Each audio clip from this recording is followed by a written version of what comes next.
Oke, stop dulu. Kalian yang pernah nonton semua film Iron Man pasti nggak pernah menemukan adegan ini. Karena ini merupakan adegan yang dihapus dari Iron Man 2. Sayang dihapus, padahal adegan ini sedikitnya bisa menjawab bagaimana prosesnya Tony Stark menciptakan elemen barunya. Coba perhatikan hologramnya. Kalian tahu ini apa? Ini adalah tabel periodik. Ya, tabel periodik seperti yang kalian pernah pelajari di sekolah. Nanti kita bahas apa hubungannya tabel periodik ini dengan elemen barunya Tony Stark. Dan yang menarik lagi, nanti kita akan bahas juga alat macam apa yang digunakan oleh Tony Stark untuk menciptakan elemen barunya ini. Karena ini ada hubungannya dengan akselerator partikel yang ada di Swiss. Eksperimen sains terbesar di dunia yang pada tahun 2012 berhasil menemukan partikel Tuhan. Karena itu guys, tonton video ini sampai habis karena ini bakal menarik dan mungkin kalian akan semakin menyukai pelajaran fisika dan kimia. Sir, this implies a theoretical element not currently found on the periodic table. Oke guys, video ini adalah part kedua dari bahasan kita tentang teknologi reaktor yang ada di dadanya Tony Stark. Kemarin kita sudah bahas bahwa ini adalah reaktor fusi mini, yaitu teknologi pembangkit listrik masa depan yang juga sekarang sedang dibangun di Prancis. Bagi yang belum nonton, silakan tonton episode sebelumnya. Nah, sekarang kita lanjutkan bahasan kita. Di Iron Man kedua, diceritakan kalau nyawa Tony Stark terancam oleh teknologinya sendiri. Palladium, bahan yang digunakan untuk menyalakan reaktor di dadanya ini ternyata meracuni tubuhnya. Karena itu, dia harus segera menemukan bahan pengganti palladium. Unfortunately, the device that's keeping you alive is also killing you. Nah, Tony Stark kemudian menemukan petunjuk setelah membongkar barang-barang peninggalan ayahnya. Petunjuknya tersimpan dalam maket ini. Dan setelah menganalisanya, ternyata ini adalah struktur atom untuk elemen baru. I'm discovering, correction, I'm rediscovering a new element.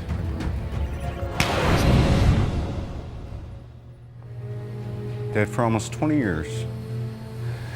Still taking me to school.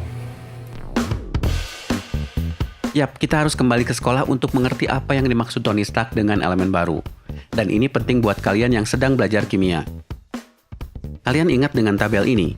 Ini adalah tabel periodik, daftar semua unsur yang ada di dunia. Hidrogen, oksigen, nitrogen, helium, uranium, dan seterusnya. Kalian bisa menyebutnya mereka atom, unsur, atau elemen. Di sekolah mungkin kalian pernah disuruh menghafalnya seperti ini. Hai Lina, kau rebut cinta suci Freddy. Beli mangga, cari sirsak, bawa rambutan. Ya macam-macam lah cara menghafalnya. Tapi yang penting sebenarnya bukan menghafalnya, tapi tahu apa fungsi tabel ini. Fungsi penting dari tabel ini adalah untuk menentukan bahan dari semua teknologi yang ada. Dari baterai HP, rompi anti peluru, senjata nuklir, sampai bajunya Iron Man. Ngomong-ngomong soal bajunya Iron Man, dilihat dari bahannya, sebetulnya penyebutan Iron Man atau manusia besi itu kurang tepat. Iron Man, that's kind of catchy. It's got a nice ring to it. I mean, it's not technically accurate. The suit's a gold titanium alloy. Pertanyaannya, mengapa harus dari emas dan titanium? Emas seperti yang kalian tahu adalah logam anti karat. Kalau dibuat dari besi, ya Iron Man sudah pasti karatan. Sedangkan titanium adalah bahan yang sekuat baja tapi lebih ringan. Titanium is a super strong yet super light metal. It even floats on water. Dan titanium paling aman untuk tubuh manusia. Karena itu titanium juga menjadi bahan untuk dokter mengganti tulang yang patah. Maka campuran emas dan titanium ini adalah bahan yang pas untuk Iron Man. Karena kuat, ringan, anti karat, tahan api, dan aman untuk tubuh manusia.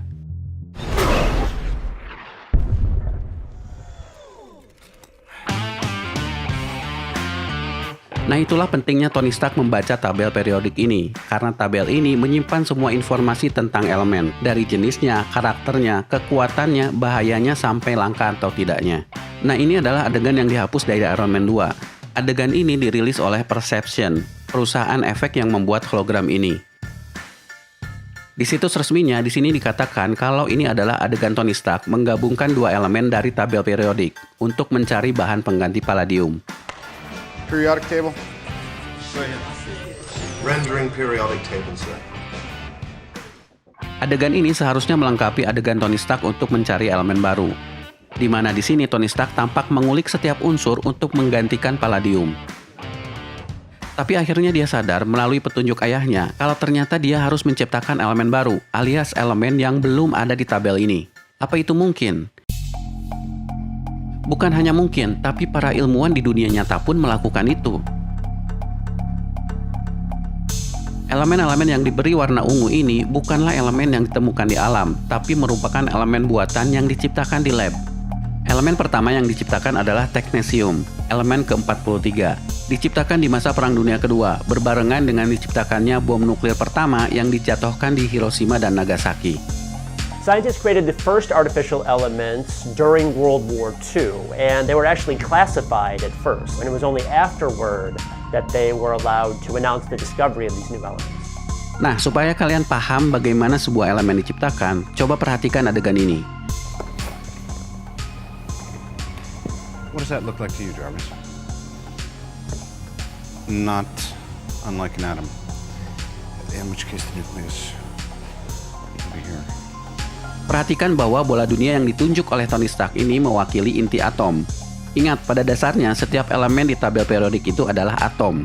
Di dalam atom terdapat inti atom. Dan inti atom itu sendiri terdiri atas dua jenis partikel, yaitu proton dan neutron. Structure the protons and the neutrons using the pavilions.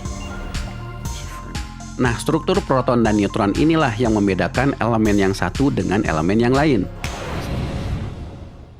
Above uranium, nothing exists here naturally. They have more protons in their system than anything that we have naturally occurring.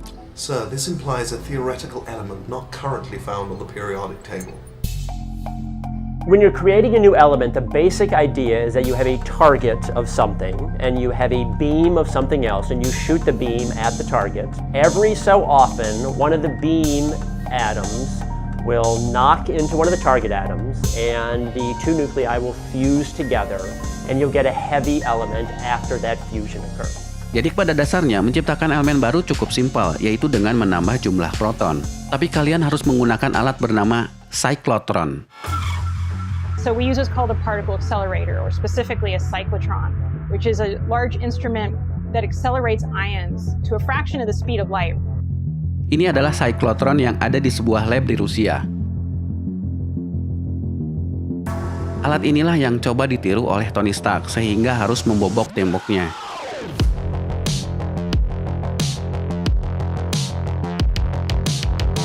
When we make one of these new elements in the cyclotron, we really have to just add a proton. Di dalam alat ini, proton-proton ditembakkan dan diputar-putar sehingga mendekati kecepatan cahaya. Lalu proton tersebut mengenai sebuah target dan mengubah strukturnya sehingga menciptakan elemen baru. The beam comes from the cyclotron, which is right through that wall, and then it travels all the way down this line here until it reaches our target on the other side.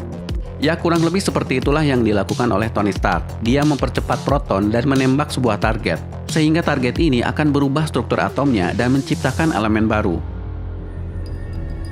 Congratulations, sir. You have created a new element. Tapi di sini perlu dicatat, dalam alat aslinya, proton tidak keluar dari alat ini berbentuk sinar dan menembak target. Baik proton maupun targetnya tetap terisolasi dalam alat ini. Right inside this box, that's where our elements are made. Ya, namanya juga film. Kalau nggak ada sinar-sinarnya, ya nggak akan menarik. Namun sayang, Tony Stark tidak memberitahu apa nama elemennya atau berapa jumlah protonnya. Bahkan adegan tabel periodik ini dihapus. Ya, mungkin karena ini cerita fiksi, nggak mungkin melangkahi eksperimen di dunia nyata. Nah tapi guys, alatnya Tony Stark ini sebetulnya tidak mirip cyclotron, tapi lebih mirip akselerator partikel yang ada di Swiss. Namanya Large Hadron Collider. Ini adalah akselerator partikel terbesar di dunia, yang panjangnya mencapai 27 km di bawah tanah. Alat ini menghabiskan dana miliaran dolar dan membutuhkan waktu 10 tahun untuk membangunnya. Nah, tapi alat ini tidak ditujukan untuk menciptakan elemen baru, tapi digunakan untuk mencari partikel baru, lebih gila dari Tony Stark. Seperti pada tahun 2012, mereka berhasil menemukan apa yang dikenal dengan partikel Tuhan. A scientific discovery this evening. It is making huge headlines across the globe, something truly historic. Researchers tonight say they think they have finally discovered the so-called God particle. God particle has been found. The so-called God particle It's a theory scientists have been chasing for decades. We'd be another step closer to knowing where we came from. We'd be another step closer to understanding the universe itself, which is ultimately quite a mystery to us.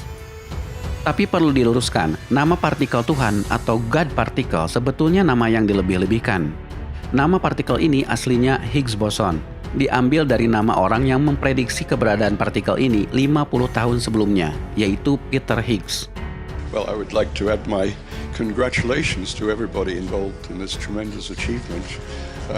For me, it's really an incredible thing that it's happened in my lifetime. It's taken. Sebutan God particle diambil dari the goddamn particle, alias partikel sialan. Diambil dari seorang penulis yang menceritakan betapa sulitnya partikel ini ditemukan. Karena istilah goddamn particle ini kurang menjual, maka penerbitnya mengubahnya menjadi God particle. Oke guys, kira-kira itulah yang bisa kita pelajari dari elemen barunya Tony Stark. Mudah-mudahan kalian paham. Nah, sebelum berakhir, ada fakta menarik soal Large Hadron Collider. Eksperimen yang dilakukan di sini mempunyai tujuan yang lebih gila, yaitu meniru terjadinya alam semesta atau yang dikenal sebagai Big Bang. Karena itu, alat ini sering disebut Big Bang Machine. Dan ini nanti ada hubungannya dengan Infinity Stones. Semoga kita bisa membahasnya di lain waktu. Big bangs and 6 elemental crystals hurtling across the virgin universe. These infinity stones each control an essential aspect of existence.